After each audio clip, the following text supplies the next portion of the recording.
श्री शिवाय नमस्तुभ्यम। देखिए, आज का ये वीडियो हम सभी के लिए बहुत ही खास होने वाला है, क्योंकि आप सभी जानते हैं कि रविवार के दिन पड़ रही है साल की दूसरी एकादशी की तिथि। पूज्य गुरुजी ने कहा कि इस दिन आपको सिर्फ एक बूंद शहद से शिवलिंग के ऊपर एक ऐसा विशेष उपाय करना है जो हरि और हर को प्रसन्न करने के लिए सर्वश्रेष्ठ उपाय है, यानी हमारे महादेव और भगवान विष्णु को प्रसन्न करने के लिए सर्वश्रेष्ठ उपाय है। गुरुजी कहते हैं कि जो भी व्यक्ति एकादशी की तिथि में इस उपाय को कर लेता है, उसकी हर मनोकामना महादेव की कृपा से बहुत ही जल्द परिपूर्ण हो जाती है। धन धान्य के भंडार भर जाते हैं, व्यापार बिजनेस सब अच्छे से चलने लगता है और घर की सारी समस्याओं का अंत हो जाता है। तो चलिए जानते हैं इस विशेष उपाय के बारे में, लेकिन उससे पहले एक प्रार्थना। अगर आप चैनल पर नए हैं तो कृपया चैनल को सब्सक्राइब अवश्य कर लें। देखिए, इस वीडियो में हम लोग पूज्य गुरुजी द्वारा बताए गए कुछ बहुत ही खास उपायों के बारे में जानेंगे जो आपको इस एकादशी में करना है। ये उपाय आपके धन धान्य के भंडार को भरेंगे, आपके जीवन में चल रहे दुर्भाग्य को समाप्त करेंगे। किसी भी प्रकार की समस्या जीवन में चल रही है तो उसका अंत तो करेंगे ही, और साथ ही साथ माता लक्ष्मी की भी कृपा आपको प्राप्त होगी। इस रविवार के दिन पड़ने वाली एकादशी में आपको गुरुजी द्वारा बताए गए इन 3 उपायों में से कोई भी एक उपाय जरूर करना चाहिए। तो चलिए जानते हैं गुरुजी द्वारा बताए गए पहले उपाय के बारे में। इस उपाय के लिए आपको 1 लोटा जल ले लेना है। तांबे के पात्र में अपने घर से जल ले लीजिए और साथ ही साथ आपको 1 चावल का दाना ले लेना है। आप सभी जानते हैं कि चावल का दाना हम लोग खंडित शिवलिंग के ऊपर समर्पित नहीं करते हैं, इसलिए आपको खंडित चावल का दाना यानी टूटा हुआ चावल का दाना नहीं लेना है। देखिए, बहुत से लोगों को कंफ्यूजन रहती है कि वो एकादशी की तिथि में शिवलिंग के ऊपर चावल का दाना समर्पित कर सकते हैं या नहीं कर सकते हैं। तो आप लोगों को पता होना चाहिए कि पूज्य गुरुजी अपनी कथा में कई बार बता चुके हैं कि एकादशी की तिथि में हम लोग शिवलिंग के ऊपर चावल का दाना समर्पित कर सकते हैं, इसलिए आप लोग बिल्कुल भी कंफ्यूज मत हुआ करिए। फिर इसी के साथ आपको थोड़ा सा शहद ले लेना है। आपको सिर्फ 1 बूंद शहद लेना है।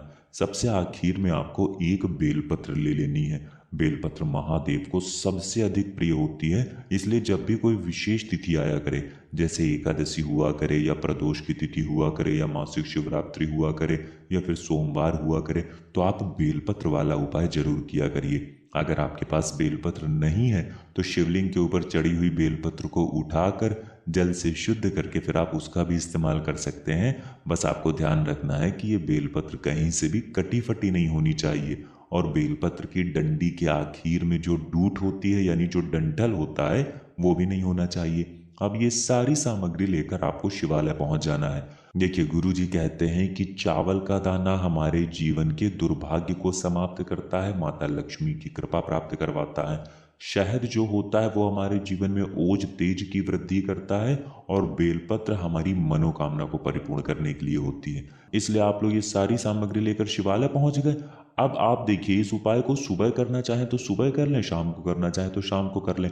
शिवालय पहुंचने के बाद सबसे पहले आप जो एक बेलपत्र लेकर आए हैं, उस बेलपत्र की जो सबसे आगे वाली पत्ती होती है यानी जो सबसे बड़ी पत्ती होती है, उस पत्ती में चिकनी साइड आपको ये 1 बूंद शहद लगा देना है। चिकनी साइड में 1 बूंद शहद की बिंदी रख दीजिए और इसी शहद के ऊपर 1 चावल का दाना रख दीजिए, यानी इस चावल के दाने को इसी शहद में चिपका दीजिए। जब आप चावल का दाना इसके ऊपर रखेंगे तो ये चिपक जाएगा।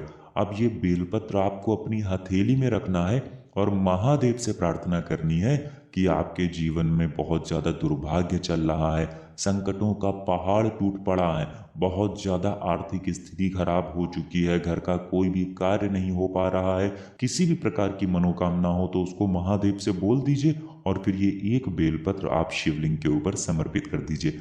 ध्यान रखिएगा, बेलपत्र की चिकनी साइड का हिस्सा यानी जिस तरफ आपने शहद और चावल का दाना लगाया है वो वाला हिस्सा शिवलिंग में टच करेगा और बेलपत्र की डंडी जलाधारी की तरफ रहेगी।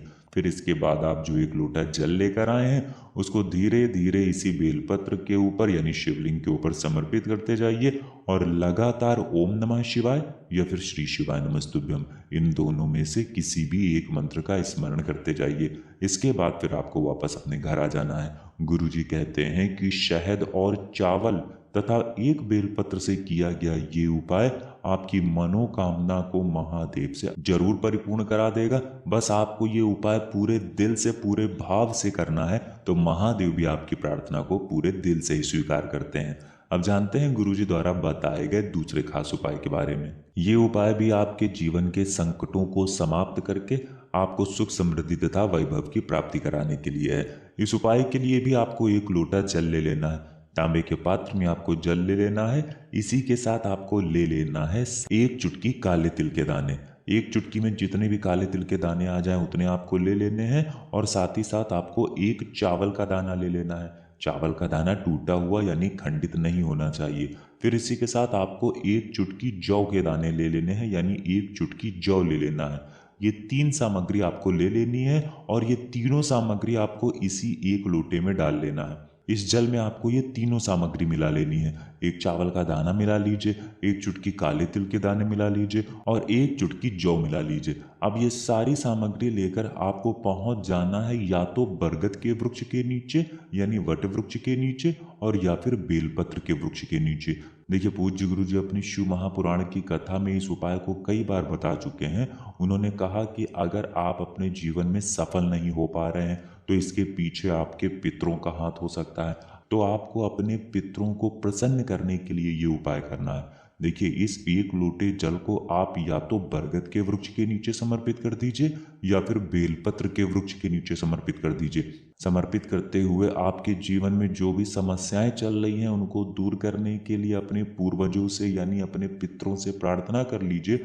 उनसे प्रार्थना कर लीजिए कि आप प्रसन्न होइए, हमारे इन उपायों से आपको तृप्ति मिले, आप प्रसन्न होइए और हमारे जीवन में सुख, समृद्धि तथा वैभव की प्राप्ति हो।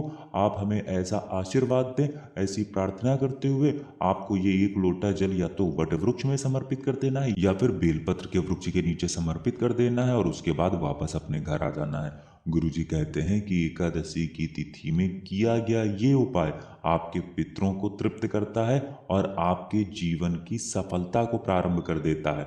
आप जिन कार्यों में सफल नहीं हो पा रहे हैं, पितरों की वजह से आप उन कार्यों में सफल होने लगते हैं और आपके जीवन में सुख, समृद्धि की प्राप्ति होने लगती है। तो इस उपाय को भी आप जरूर करिएगा। अब जानते हैं गुरुजी द्वारा बताए गए सबसे आखिरी उपाय के बारे में।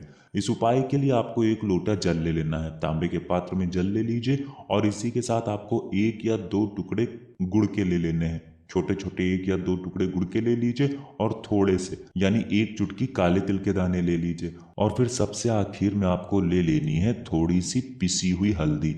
अगर आपके घर में हल्दी की गांठ है तो उसको पीस कर उसका इस्तेमाल करिएगा तो आपके लिए बहुत ही विशेष होगा, क्योंकि शुद्ध पिसी हुई हल्दी का अगर हम लोग उपयोग करते हैं तो इससे हमारे भाग्य का उदय होता है, सौभाग्य में वृद्धि होती है, दुर्भाग्य का अंत होता है। और गुड़ का कोई भी उपाय हमारे जीवन में ओज तेज की वृद्धि करता है तथा काले तिल के दाने समर्पित करने से हमारे जीवन में कर्ज की स्थिति जो बनी हुई है वो तो समाप्त होती है और धन प्राप्ति के नए मार्ग बनते हैं। साथ ही साथ ये उपाय रविवार की एकादशी के दिन करने से आपके शरीर में अगर कोई भारी रोग है, भारी बीमारी है जो समाप्त हो ही नहीं पा रही है, तो उससे भी आपको छुटकारा मिलता है। अब देखिए, आपने जो एक लोटा जल लिया है उसमें आपको ये तीनों सामग्री मिला लेनी है। आपको गुड़ के टुकड़े मिला लेने हैं, काले तिल के दाने मिला लेने हैं और एक चुटकी शुद्ध पिसी हुई हल्दी मिला लेनी है। और ये एक लोटा जल लेकर आपको पहुंच जाना है अपनी छत पर या फिर अपनी बालकनी पर, यानी उस स्थान पर पहुंच जाना है जहां पर आपको सूर्य देव के दर्शन हो रहे हैं। इस एक लोटे जल का अर्घ आप भगवान सूर्य नारायण को समर्पित करेंगे। देखिए, अपने सिर से इस लोटे को ऊपर रखते हुए तथा इस लोटे से गिरने वाले जल को आप निहारते हुए ये पूरा जल आप सूर्य भगवान को समर्पित करते जाइए। अर्घ स्वरूप इस जल को समर्पित करते जाइए और इस जल को आप अपनी नेत्रों से निहारते जाइए। पूज्य गुरु जी कहते हैं कि ये जल से होते हुए भगवान सूर्य नारायण की किरणें जब हमारे शरीर में पड़ती हैं तो वो हमारे शरीर के भारी से भारी रोगों को समाप्त करती हैं, बड़ी से बड़ी बीमारी को समाप्त करती हैं। इसलिए आपको धीरे धीरे सूर्यदेव में अर्घ देते जाना है और ओम सूर्याय नमः या फिर ओम आदित्याय नमः, इनमें से किसी भी एक मंत्र का 11 बार स्मरण कर लेना है। इसके बाद आप जिस स्थान पर खड़े हैं उसी स्थान पर आपको 7 बार घूम जाना है। घड़ी की दिशा में आपको उसी स्थान पर 7 बार परिक्रमा कर लेनी है, यानी 7 बार घूम जाना है और फिर भगवान सूर्य नारायण से प्रार्थना कर लेनी है। पूज्य गुरु जी कहते हैं कि रविवार की एकादशी के दिन जो भी व्यक्ति इस विशेष प्रकार से भगवान सूर्य नारायण को अर्घ समर्पित करता है तो उसके रोगों में उसे आराम मिलता है, जीवन में ओज तेज की वृद्धि होती है और उसके जीवन के संपूर्ण कार्य भगवान सूर्य नारायण की कृपा से बनने प्रारंभ हो जाते हैं। तो दोस्तों ये थे पूज्य गुरु जी द्वारा बताए गए कुछ बहुत ही खास उपाय। अगर आपको जानकारी अच्छी लगी हो तो वीडियो लाइक करिएगा। मिलते हैं फिर एक नए वीडियो के साथ। श्री शिवाय नमस्तुभ्यम।